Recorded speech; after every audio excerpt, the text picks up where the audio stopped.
The curator looked at the old coin in my palm, and the color drained from his face. "Where did you get that?" he whispered. Before I could answer, he pressed a button beneath his desk. The museum doors locked. Every exit was suddenly guarded, and I had no idea why. 20 minutes earlier, I had been having an ordinary Saturday. I'd bought the coin at a small estate sale because the design reminded me of something my late father used to keep in a wooden box. I had no idea it was connected to a museum theft from decades ago. The curator stared at me like I had walked in carrying a ghost. "That coin disappeared in 1978, he said. "It was part of the Hamilton collection." My stomach tightened. I told him I had paid $20 for it that morning. He didn't believe me. Security officers appeared behind me, and suddenly everyone was watching my hands. If you enjoy stories where family secrets come back years later, subscribe to Family Betrayal, because this one still gives me chills. And just so you know, the faces, photographs, backgrounds, and scenes shown in this video are visual interpretations created only to help tell the story. Then the curator leaned closer and asked one question that made my blood run cold.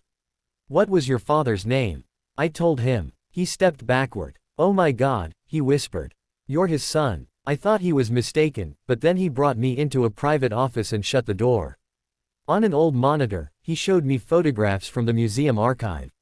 There it was, the exact same coin.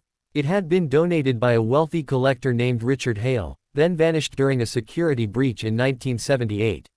My father's name appeared in the investigation file.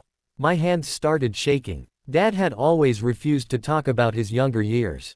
Whenever I asked about the past, he simply said, "Some doors are better left closed."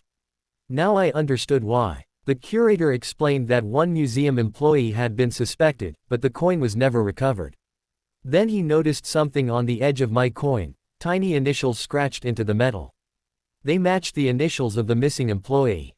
I felt trapped. I had found the coin, but suddenly it looked like evidence against my own family. I called my mother, hoping she could explain.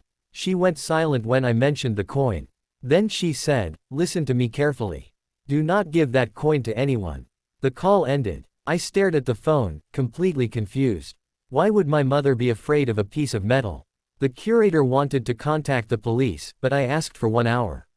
He agreed. Then I remembered something from Dad's old workshop, a locked wooden box he had told me never to open. I realized the coin might not be the only thing he had hidden. But when I returned home, the box was gone. I searched the house until midnight, convinced I was losing my mind. Then I remembered a loose floorboard beneath Dad's workbench. Under it was a small envelope with my name written in his handwriting. Inside was a photograph of Dad standing beside 2 men outside the museum in 1978. On the back he had written, "I didn't steal it. I protected it." My heart sank. I kept reading. Dad explained that the museum employee had discovered a scheme involving several collectors who were secretly replacing valuable artifacts with convincing replicas. The missing coin had been taken because it contained proof of the fraud. Dad had helped hide it, but he never told the police because someone had threatened our family. The museum investigation had blamed the wrong person, and that innocent employee had spent years carrying the shame. I couldn't stop thinking about how many lives had been damaged by one secret.